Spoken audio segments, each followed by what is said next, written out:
Hello सभी को मेरा नमस्कार। मैं गुलाब सिंह शर्मा, विषय अध्यापक गणित शिलू सोकर के इस यूट्यूब चैनल पर आप सभी का एक बार फिर से हार्दिक अभिनंदन करता हूं। आज अपने पृष्ठीय क्षेत्रफल आयतन दो चैप्टर जो है उसके अंतर्गत अपने गोले का पृष्ठीय क्षेत्रफल आयतन साथ में अर्धगोले का पृष्ठीय क्षेत्रफल आयतन के बारे में अध्ययन करेंगे। गोला, उसकी परिभाषा क्या है? क्या है गोला? अंग्रेजी में उसको स्फीयर कहते हैं। एक वर्त या अर्धवर्त द्वारा उसके व्यास को x मानकर चारों ओर एक आधा चक्र या पूरा चक्र लगाने में जो ठोस जनित आकृति होती है उसको गोला कहते हैं। अर्थात आकाश में स्थित, हम ऐसे इस पर दूसरी भाषा में इसको परिभाषा दे सकते हैं कि आकाश में स्थित उन सभी बिंदुओं का समुच्चय जो एक नियत बिंदु से समान दूरी पर स्थित होता है गोला कहलाता है। वो जो नियत बिंदु होता है वो गोले का केंद्र कहलाता है और वो केंद्र से जो नियत बिंदु तक की दूरी होती है वो गोले की त्रिज्या कहलाती है। तो इस आकृति शब्द में यहाँ समझ सकते हैं कि गोला, ये एक गोले की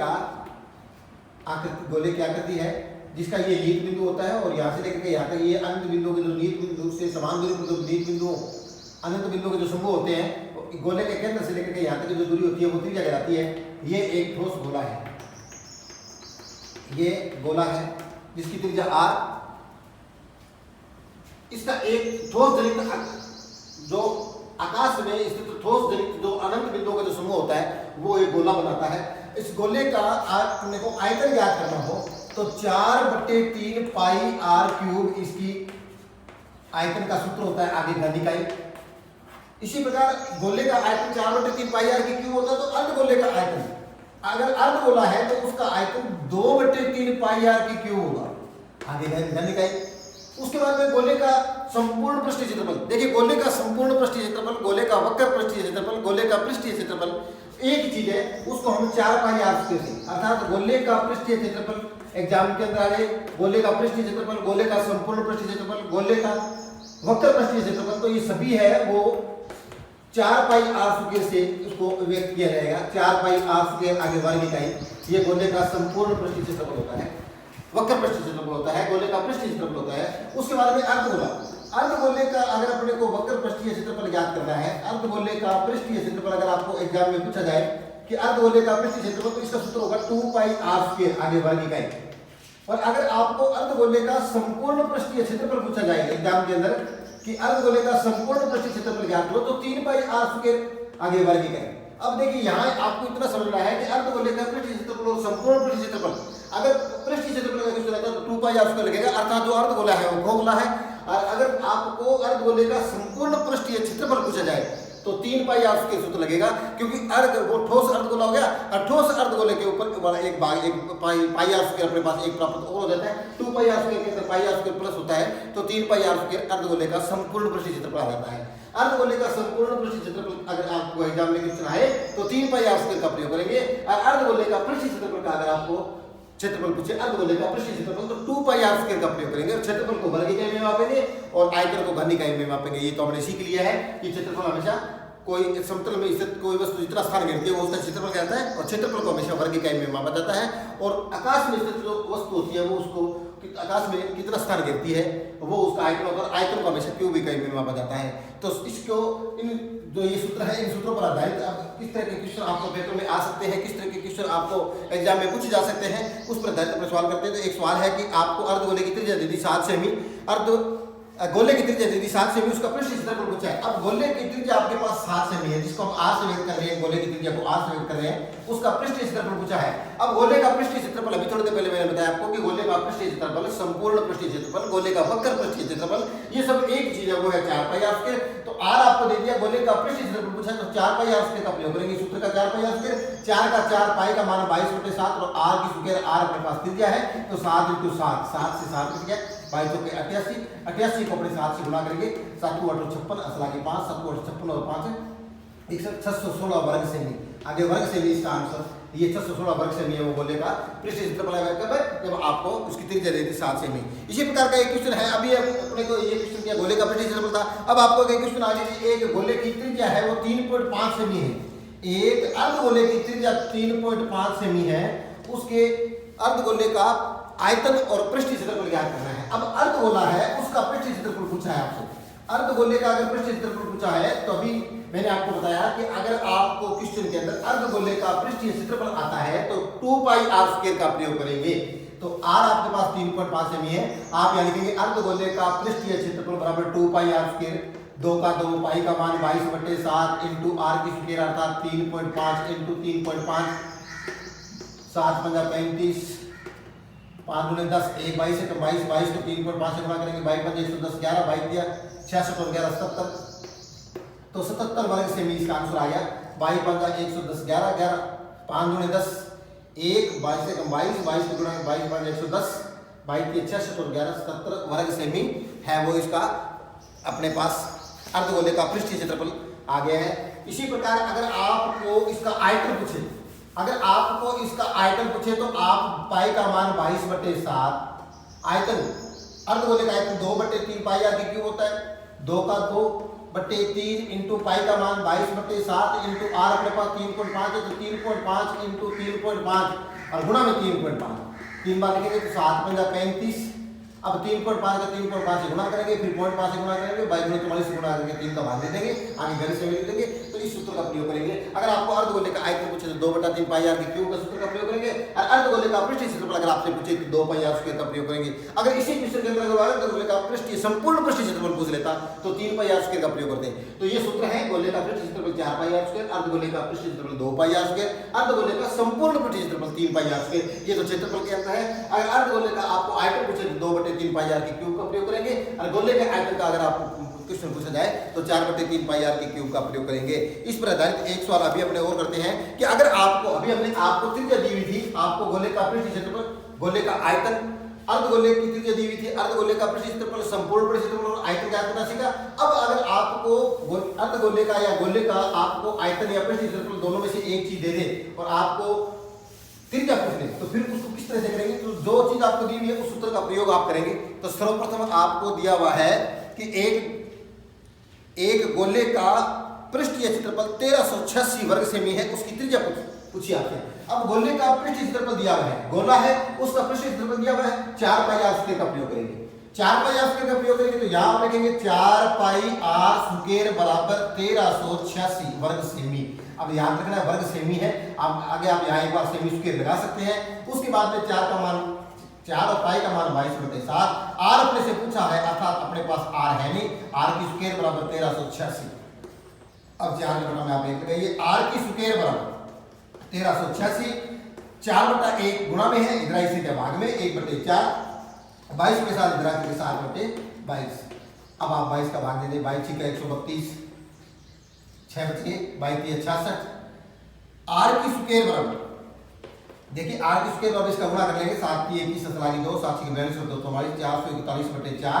अब इधर से स्क्वायर हटाएंगे तो इसके रूट लगेगा 441/4, या आर बराबर अपने पास आ गया 441 का रूट होता है 21 और 4 का रूट होता है 2, 2 का भाग देंगे तो 10.5 सेमी, 10.5 सेमी है वो गोले की, अर्धगोले की क्या है, ये गोला है तो गोले की त्रिज्या अपने पास आ गई है। तो ये आपसे पूछा गया, क्या दिया हुआ था यहाँ अपने को, गोले का पृष्ठीय क्षेत्रफल दिया हुआ था और यहाँ से अपने को आर ज्ञात की थी। इसी प्रकार आपको पेपर में ये सवाल आ सकता है कि गोले का आयतन दे करके, देखिए आपको अब यहाँ दोबारा समझिए इस बात को, 4 पाई आर स्क्वायर बराबर 1386 दिया हुआ था, यहाँ आपने त्रिज्या पूछी थी तो 4 पाई आर स्क्वायर यानी संपूर्ण पृष्ठीय क्षेत्रफल दिया हुआ था, गोले का वक्र पृष्ठीय क्षेत्रफल दिया हुआ था, वहां से हमने आर निकाली। आर के बाद में वो आपसे आयतन में पूछ सकता था कि आयतन ज्ञात करो, तो आयतन ज्ञात करेंगे तो अब यहाँ अपने पास आर आने के बाद में आयतन का सूत्र 4/3 पाई आर की क्यूब होता है, आप 4/3 पाई आर की क्यूब का प्रयोग कर सकते हैं। अगर आपको आयतन दे दे और गोले का, या तो सबसे पहले वो गोले की त्रिज्या पूछ ले तो आपको आर तक निकालना है, आयतन देकर के वो आपसे गोले का पृष्ठीय क्षेत्रफल भी पूछ सकता है। तो जिसके अंदर एक क्वेश्चन है कि एक गोले का आयतन आपको दे दिया, उसने एक गोले का आयतन दे दिया और आपसे उसने वक्र पृष्ठीय क्षेत्रफल पूछ लिया कि गोले का वक्र पृष्ठीय क्षेत्रफल ज्ञात करो। अब गोले का वक्र पृष्ठीय क्षेत्रफल का सूत्र तो अपने को पता है कि 4 पाई आर स्क्वायर होता है। अब गोले का वक्र पृष्ठीय क्षेत्रफल 4 पाई आर स्क्वायर होता है तो उसके अंदर अपने को त्रिज्या की जरूरत पड़ेगी, तो उससे पहले अपने को आयतन से त्रिज्या निकालनी पड़ेगी। तो 4/3 पाई आर की 3 प्रश्नानुसार आप लिखेंगे 4/3 पाई का मान 22/7, आर अपने पास है नहीं, आर की क्यूब बराबर आपको आयतन दे रखा है 38,808, 38,808 घन सेमी आयतन दिया हुआ है आपको। इससे पहले आपको सर्वप्रथम इसकी अपनी त्रिज्या ज्ञात करनी पड़ेगी। आर की क्यूब बराबर 38,808 गुणा में 3/4 गुणा में 7/22, अब पहले 22 का भाग दे देंगे 38,808 के ऊपर, 38,808 पर आप 22 का भाग देके देखें कितना आता है। 22 का भाग देंगे तो 22 से कम 22, 8 में से 2 गए 6, 3 में से 2 गया 1, 22 आता है 154, 8 में से 4 गया 4, 6 में से 5 गया 1, 0 उतारेंगे, 22 के 132, 8 22 चौका 88, 1764। देखिए 1764 आ गया 22 का भाग देने पर। 22 का भाग देने के बाद अपने पास 1764 आया है। 1764 आर की क्यूब बराबर 1764 गुणा 7 या 21 बटा में अपने पास है 4 का भाग और दे देंगे इसके ऊपर। 4 तो के 16, 4 एकम 4। आर की क्यूब बराबर 441 का रूट होता है 21 इंटू 21 इंटू 21। एक अपने पास 21 पहले से है। 441 का रूट होता है 21 इंटू 21, 21 अपने पास है। इधर से क्यूब हटाएंगे इसकी जरूर लगेगा और आर बराबर अपने पास 21 सेमी आ गया।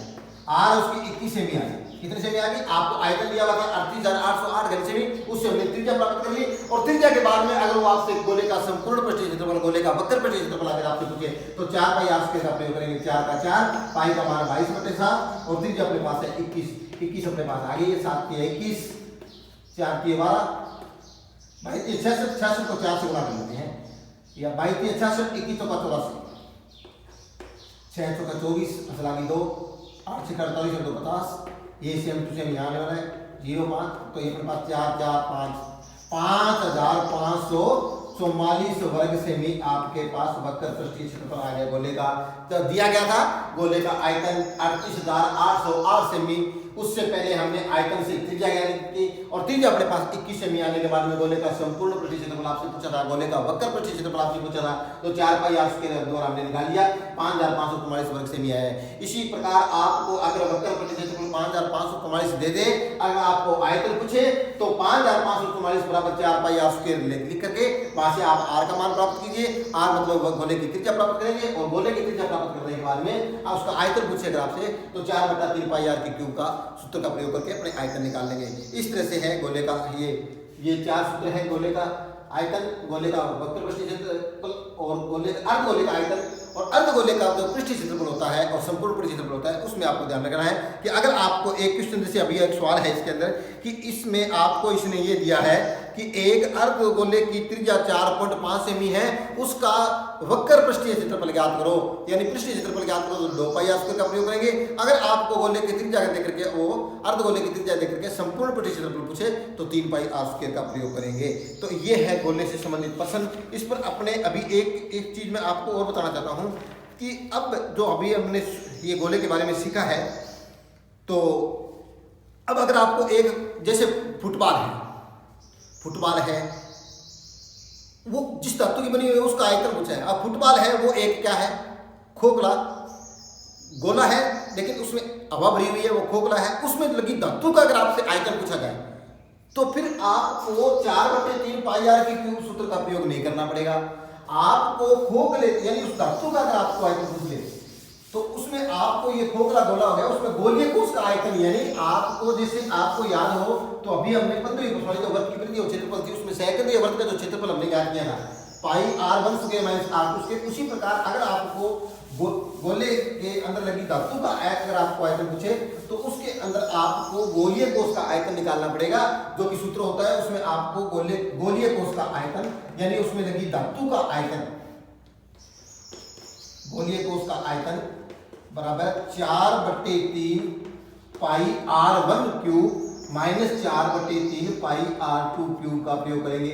आगे घन इकाई इसमें अपने पास 4/3 पाई कॉमन आ जाएगा, r1 की क्यूब माइनस r2 की क्यूब का प्रयोग करेंगे आगे घन इकाई। अब r1 क्या है, जिसमें धातु को सम्मिलित यानी ये जो नियत बिंदु होता है यहाँ से लेकर के इसकी धातु को साथ में लेकर के इसकी मोटाई को साथ में प्लस करना है, वो r1 होगी और मोटाई को साथ में अगर नहीं रखोगे तो वो r2 होगी। जिसके अंदर एक सवाल है अपने पास, एक खोखला गोल सेल 2 सेमी मोटा है, उसकी बाह्य त्रिज्या आपको दे रखी है 8 सेमी। बाह्य त्रिज्या का मतलब हो गया आपको r1 दे रखी है 8 सेमी, r1 आपको 8 सेमी दे दिया उसने। और गोलीय कोष उसने आपको बताया था कि वो जो खोखला गोलीय कोष है वो 2 सेमी मोटा है और आपको बाह्य त्रिज्या दे रखी है। बाह्य त्रिज्या का मतलब r1 आपके पास आ गई। R2 निकालने के लिए आपको क्या करना पड़ेगा, जो मोटाई है उसकी 2 सेमी, वो आपको उसमें से जो बाह्य त्रिज्या आपके पास 8 सेमी है तो उसकी ये मोटाई है वो 2 सेमी वो कम करनी पड़ेगी। 8 में से 2 गया 6 सेमी अपने पास गोलीय कोष की भीतरी त्रिज्या आ गया था, R2 आ गया। अब 4/3 का 4/3 पाई का मान 22/7, R1 अपने पास 8 सेमी है 8 की क्यूब और माइनस R2 अपने पास कितना है 6 सेमी 6 की क्यूब और 8 की क्यूब करके उसमें से माइनस करेंगे 6 की क्यूब और उसके बाद में 4/3 पाई का मान 22/7 से इंटू करके उसका आयतन निकाल लेंगे। तो इस तरह से आपको गोली कोष का आयतन है आपसे पूछा जा सकता है। अब मैं इससे अपना ये गोलीय जो कोष गोले का आयतन अर्धगोले का आयतन ये सब सीखने के बाद अभी आपको एक सवाल और मैं एक इससे संबंधित गोले से संबंधित एक सवाल और बनाना चाहता हूँ।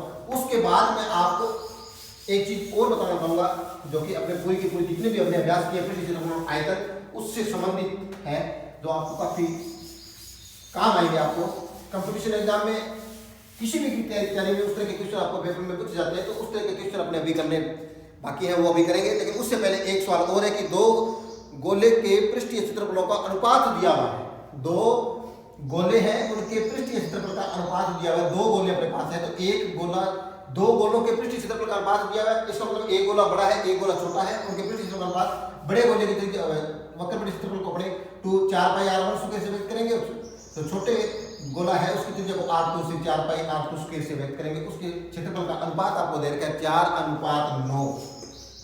4:9 तो 4π से आप 4π स्क्वायर ये 4π से 4π काटने के बाद में r1/r2 की स्क्वायर बच गया। r1 और r2 की स्क्वायर हटाएंगे तो अपने पास 4/9 का रूट लग जाएगा। तो r1/r2 आपके पास 4 का रूट होता है 2 और 9 का होता है 3, r1 अनुपात r2 आपके पास 2:3 आ गया। अर्थात r1 जो पहला गोला था उसकी त्रिज्या अपने पास आ गई 2 सेमी और दूसरे गोले की त्रिज्या मान लो 3 सेमी आ गई। R1 स्क्वायर ये 2 गोले हैं, इसको हमने पहले गोले से व्यक्त कर दिया, इसको हमने दूसरे गोले से व्यक्त कर दिया। 4:9 उनका पृष्ठीय क्षेत्रफल दिया हुआ था। अब आपको उसने उनके आयतनों का अनुपात पूछ लिया, तो आप पहले गोले का आयतन 4/3 πr1 की क्यूब से व्यक्त करेंगे और दूसरे गोले के आयतन को आप 4/3 πr2 की क्यूब से व्यक्त करेंगे। तो 4/3 पाई से 4/3 पाई यहाँ काट देंगे। R1 और R2 अपने पास आया हुआ है कि पहले गोले की त्रिज्या 2 है, 2 की क्यूब करेंगे तो 2 × 2 × 2 और दूसरे गोले की क्यूब करेंगे तो जिसकी त्रिज्या आपको 3 से दे रखे 3 × 3 × 3, तो 2 दूनी 4 दूनी 8 और 3 × 9 = 27। 8 अनुपात 27 है वो उनके आयतन का अनुपात आ गया। आपको दिया गया था 4:9 2 गोलों के पृष्ठीय क्षेत्रफल का अनुपात दिया हुआ था। 2 गोलों के पृष्ठीय क्षेत्रफल का अनुपात दिया हुआ है तो वहां से आप r1 r2 निकालिए। r1 r2 निकालने के बाद में आपसे उनका आयतन का अनुपात पूछा था, उसी प्रकार आपको आयतन का अनुपात देकर के गोले का पृष्ठीय क्षेत्रफल का अनुपात पूछे तो यहां से भी आप r निकाल करके और जो चीज आपसे पूछी जा रही है उसका आप सूत्र लगा करके उसका आंसर निकाल सकते हैं। उसी प्रकार अब मैं जो चीज बताना चाहता हूं वो एक चीज ये है कि जो मोस्ट इंपोर्टेंट क्वेश्चन है, एक धातु को पिघला करके दूसरी धातु के रूप में रूपांतरण करना। एक धातु का दूसरी धातु में रूपांतरण, यानी एक धातु से जो आकृति बनी हुई है दूसरी आकृति में उसको रूपांतरण करना है, उसको बदलना है, तो उसका आयतन का सूत्र लगेगा। दोनों में आयतन उनका हमेशा समान रहता है, आयतन उसका समान रहता है। जैसे एक गोला है, गोले को पिघला करके हमने घनाभ बना दिया, घनाभ को पिघला करके हमने गोला बना दिया। इससे संबंधित क्वेश्चन आपको एग्जाम में मिल सकते हैं। जैसे एक सवाल है यहाँ कि 9 सेमी त्रिज्या के धातु के गोले को पिघला करके, अब देखिए एक 9 सेमी त्रिज्या का एक धातु का एक गोला है, धातु सोना चांदी तांबा लोहा पीतल जस्ता अब्रक इस तरह की एक धातु से बना हुआ एक गोला है जिसकी त्रिज्या आपको दे रखी है 9 सेमी। उसको पिघला करके 3 सेमी त्रिज्या और 6 सेमी ऊंचाई के कितने शंकु बनाए जा सकते हैं। अब उस गोले को पिघला करके शंकु बनाने कितने शंकु बनेंगे, तो इस तरह के जो क्वेश्चन अपने इस पृष्ठीय क्षेत्रफल और आयतन वाले प्रश्नों से संबंधित जो थे वो रह गए थे। आज हम उसको कंप्लीट करने जा रहे हैं। तो आपके पास सर्वप्रथम क्वेश्चन को समझना है कि क्या दिया हुआ है, गोला दिया हुआ है, उसको पिघला करके बनाना क्या है, शंकु बनाना है। शंकु बनाना है और कितने शंकु बनेंगे, कितने शंकु बनेंगे, तो सबसे पहला काम आपका ये है कि आप यहाँ लिखेंगे कि माना शंकुओं की संख्या है वो x है, यानी कितने शंकु बनेंगे, हमने उन अज्ञात राशि को x के रूप में व्यक्त कर लिए कि माना शंकुओं की संख्या है वो x है, x शंकु बनेंगे। किसको पिघला करके, गोले को पिघला करके। अब यहाँ लिखेंगे, देखिए जो x शंकु बने अपने पास, यानी अज्ञात जो राशि है जितने शंकु बने हैं उसको हमने x के रूप में व्यक्त किया है। x इंटू शंकुओं का आयतन, जितने भी शंकु है यानी x शंकु है उनका आयतन है वो उस गोले के आयतन के बराबर रहने, दोनों का आयतन बराबर रहने वाला है। तो x इंटू शंकु का आयतन, x इंटू शंकुओं का आयतन बराबर देखिए x जो शंकु बने हैं वो किसको पिघला करके बने हुए, गोले को पिघला करके, तो गोले का आयतन यानी कि आप गोले का आयतन। अब आपको सूत्र याद है x शंकु का आयतन जो हमने पीछे किया था, x इंटू शंकु का आयतन 1/3 पाई r स्क्वायर h होता है, और गोले का आयतन क्या होता है 4/3 पाई r क्यूब, जो अभी आपने सीखा है। अब यहाँ आप देखिए पाई का मान 22/7 है, पाई का मान 22/7 है, वो आप यहाँ काट सकते हैं। x इंटू 1/3 r शंकु की त्रिज्या अपने पास कितनी थी, शंकु की त्रिज्या थी 3 सेमी त्रिज्या और 6 सेमी, तो 3 गुणा 6 सेमी इसकी ऊंचाई थी, बराबर 4/3 गुणा गोले की त्रिज्या कितनी थी 9 सेमी त्रिज्या के धातु के गोले को मिला करके, तो 9 इंटू 9 इंटू 9, पाई का मान 22/7 हमने यहाँ से है इसको काट दिया है, तो 3 से 3 कट गया अपने पास, और यहाँ 3 एकम 3 3 3 9, तो यहाँ देखिए अपने पास x बराबर, तो x अपने को निकालना है, इधर से अपने पास क्या है 4 इंटू 9 गुणा 3। अब x के गुणा में क्या है 3 इंटू 6 बच गया, वो इसके बाद में आ जाएगा 3 इंटू 6, 3 से 3 कट गया, 3 दूने 6, 3 9, 2 एकम 2, 2 दूने 4, 9 3 27 गुणे 54, कितने शंकु बनेंगे 54, अतः शंकुओं की संख्या बराबर 54। किसको पिघला करके 9 सेमी त्रिज्या के धातु के गोले को पिघला करके 3 सेमी त्रिज्या और 6 सेमी ऊंचाई के कितने शंकु बनाए जा सकते हैं, तो 54 शंकु बनाए सकते हैं, अर्थात जो 54 शंकुओं का आयतन होगा वो 9 सेमी त्रिज्या के धातु के जो गोला था उसके आयतन के इक्वल होंगे, अर्थात बराबर होंगे।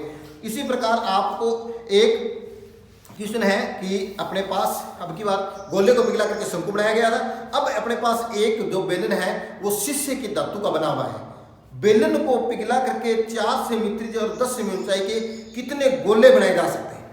दोबारा देखिए, एक बेलन जो शीशे का बना हुआ है उसकी त्रिज्या 4 सेमी और ऊंचाई उसकी 10 सेमी है, उसको पिघला करके 2 सेमी त्रिज्या के कितने गोले बनाए जा सकते हैं, तो गोलों की संख्या ज्ञात करनी है उनकी बात।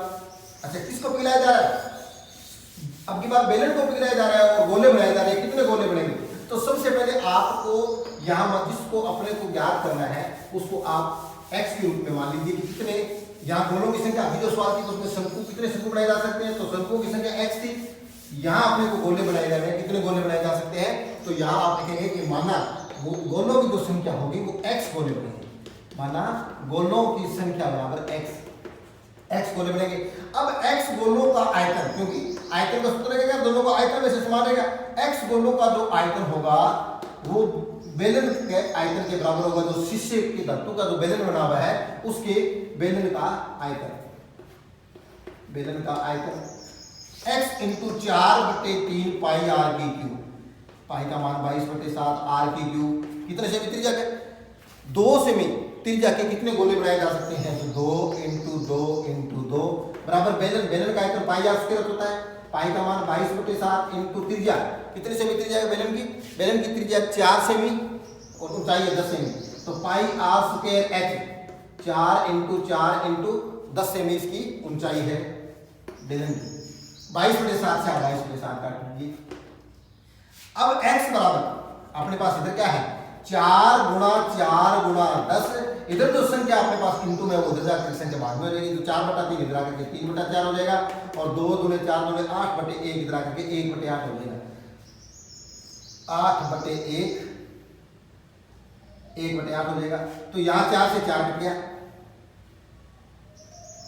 4 एकम 4 4 दूने 8, 2 एकम 2 2 5 10 और 5 3 15, अर्थात 15 गोले बनाए जाएंगे, कितने 15 गोले बनेंगे, किसको 4 सेमी त्रिज्या और 10 सेमी ऊंचाई के बेलन को पिघला करके 2 सेमी त्रिज्या के 15 गोले बनाए जा सकते हैं। इस तरह से एक आकृति से दूसरी आकृति में अगर अपने रूपांतरण करेंगे, एक आकृति को दूसरी आकृति में बदलेंगे, तो आयतन का सूत्र लगेगा, दोनों का आयतन हमेशा बराबर होगा, उसमें से अपने को किसको ज्ञात करना है, यानी शंकु को पिघला करके बेलन बनाया जा रहा है, या गोले को पिघला करके बेलन बनाया जा रहा है, या बेलन को पिघला करके गोला बनाया जा रहा है, जिसमें अपने को जिसकी संख्या ज्ञात करनी है या जिसमें अपने को त्रिज्या या एक चीज ज्ञात करनी है, उसको हमने पहले लिखना है, उसके आयतन को पहले लिख करके दूसरी अपने ज्ञात कर सकते हैं। उसके अंदर एक सवाल है, जैसे हमने पीछे हमने घन और घनाभ से संबंधित भी एक क्वेश्चन है अपने पास इसमें बनता है, वो सवाल ये है कि यहाँ आपको एक क्वेश्चन है कि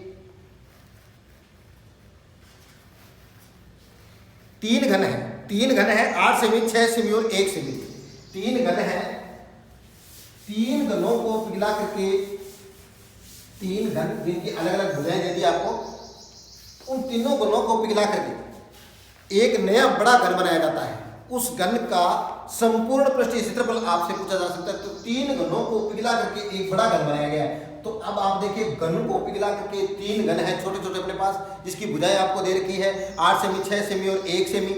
उन तीनों को घनों को पिघला करके एक बड़ा घन बनाया जाता है। तो उस बड़े घन का संपूर्ण पृष्ठीय क्षेत्रफल पूछे, उससे पहले बड़े घन की भुजा निकालनी पड़ेगी। तो आपने घनों 3 घन थे उनको पिघला करके घन ही बनाया। तो आप यहाँ लिखेंगे जो बड़ा घन बन रहा है, बड़े घन का आयतन बराबर, बड़े घन का आयतन बराबर तीनों घनों का आयतन, उन तीनों घनों के आयतन के बराबर होगा बड़े घन का आयतन। अब बड़े घन का आयतन, आयतन चाहे घन छोटा है चाहे बड़ा है, आयतन का सूत्र घन का भुजा की क्यूब होता है, भुजा की क्यूब। अब देखिए जो तीनों घन थे उनकी भुजाएं कितनी कितनी थी अपने पास, 8, 6 और 1 सेमी। तो आप यहाँ लिखेंगे 8 की क्यूब प्लस 6 की क्यूब प्लस 1 की क्यूब, क्योंकि पहली घन की भुजा थी 8 सेमी, दूसरे घन की भुजा थी 6 सेमी और तीसरी भुजा घन की भुजा थी 1 सेमी। तो उन तीनों घनों का आयतन 8 की क्यूब प्लस 6 की क्यूब प्लस 1 की क्यूब। भुजा की क्यूब बराबर, भुजा की क्यूब बराबर 8 की 3 512, 6 की 3 216 प्लस 1। भुजा की क्यूब बराबर, भुजा की क्यूब बराबर 6 2 8 रेग 9, 1 रेग 2, 6 और 2 8 रेग 9, 1 रेग 2, 5 और 2 7। भुजा की क्यूब बताएंगे इधर से तो इसके घनमूल लगेगा।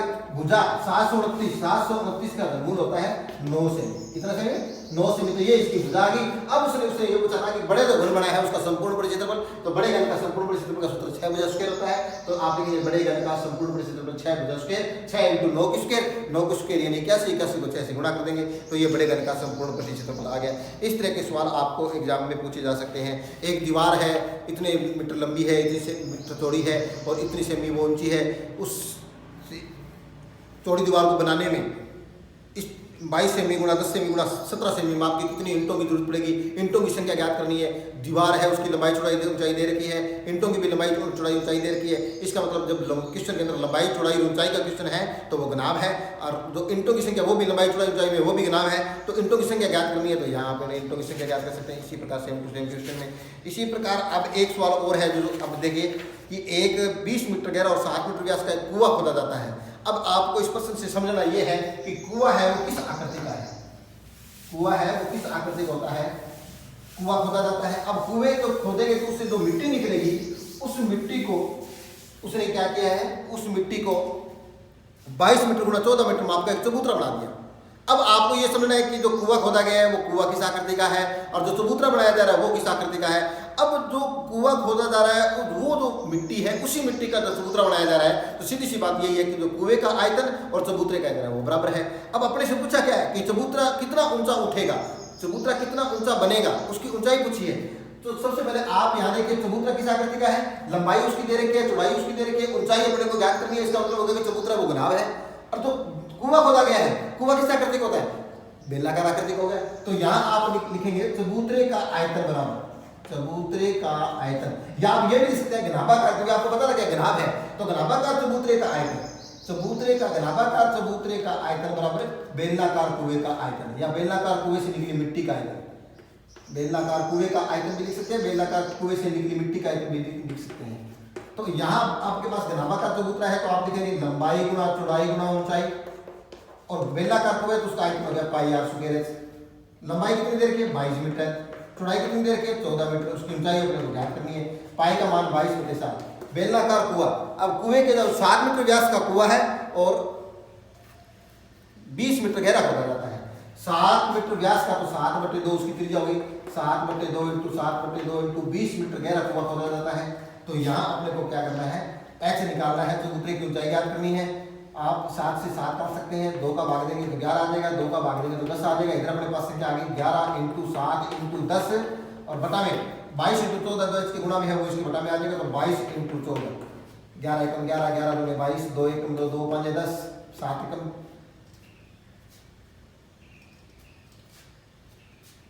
11 × 7 × 10, 11 × 7 × 10 और 22 × 14 अपने पास बटा में आ गया।